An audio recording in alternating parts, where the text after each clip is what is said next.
This Scoville Sunday is about to be a special one. I'm hopping back in the kitchen to make up for y'all a Chili Crisp Fettuccine Alfredo. My good friends at the Last Chance Sauce Company sent me over this awesome Chili Crisp. I've been meaning to try them out. I'm very excited for this because they're gonna be at this year's Tears of Joy. They're coming all the way from Alberta and they heard about the legend of Tears of Joy and this awesome festival, so I'm excited to finally meet them. But y'all, is it gonna be good? Let's crack in and see what we're working with here. Had to break out the super gripper for that one. May just be because I had it in the fridge. That got a little hectic. Oh yeah. Very good flavor palette for a Chili Crisp. A little bit more floral, has some body to it. Nice and clean, you can tell. It's about to be so good in this recipe.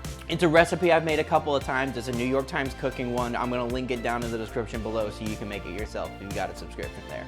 Or not, figure out a way. I'm sure there's some way you can do it. This is a pretty straightforward, no fuss recipe that you can easily make at your house. It's also a meatless one, so it's good for any of your vegetarians that are out there. Like I said, pretty low effort recipe, pretty easy to throw together on a weeknight, very flavorful.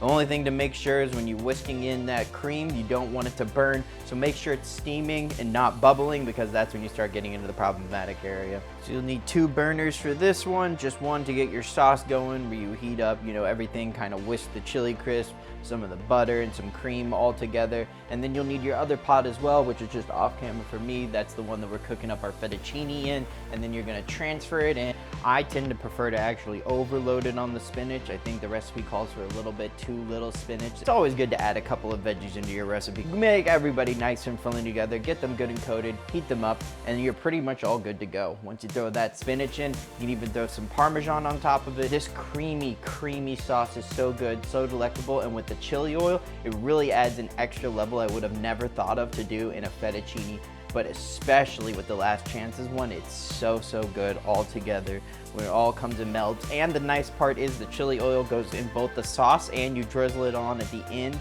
for your own levels of spiciness that you want in Flavor Bomb. I try and go a little bit heavier on the crisps as well instead of the actual oil. That's where some of the deeper, more rich flavors are and they kind of hang out in. So definitely make sure you go a big honk of that. Put more of the oil on maybe when you're dressing it at the end. Oh, that's a big time 2 thumbs up dish for me. Shout out again to the Last Chance Sauce Co. That was probably the best version I've ever had of this here Fettuccine Alfredo. It's a great weeknight dinner. They are such a good chili oil. Y'all absolutely got to check them out if you're in Alberta or if you're in Vancouver. Come to this year's Tears of Joy. They're gonna be there. This has been an awesome Scoville Sunday. That was a delicious recipe, and if any of y'all got any good ones as well, comment them down below and I'll see if I can formulate something up. And until next time, y'all, peace out.